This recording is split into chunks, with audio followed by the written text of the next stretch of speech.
திருச்சியில் பார்க்க வேண்டிய 10 முக்கிய திருக்கோவில்கள். 7வது திருக்கோவில் அருள்மிகு பிரசன்ன வெங்கடாஜலபதி திருக்கோவில். குணசீலம். மூலவர் பிரசன்ன வெங்கடாஜலபதி. இருப்பிடம் திருச்சி சேலம் ரோட்டில் 24 கிலோமீட்டர் தூரத்தில் குணசீலம் உள்ளது. பஸ் ஸ்டாப் அருகே கோயில் உள்ளது.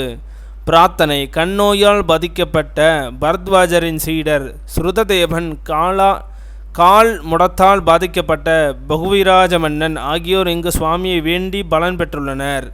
சிறப்பு சுவாமியே பிரதானம் என்பதால் இங்கு தாயார் சன்னதி கிடையாது. பரிவார மூர்த்திகளும் இல்லை. பெரும்பாலான கோவில்களில் விழாவின் போது மட்டுமே சுவாமி கருட சேவை செய்வார். இக்கோவிலில் ஒவ்வொரு திருவோண நட்சத்திரத்தன்று கருட சேவை சாதிக்கிறார். பெருமாள் இத்தலத்தில் திரிதல விமானத்தின் கீழ் அருள்பாலிக்கிறார்.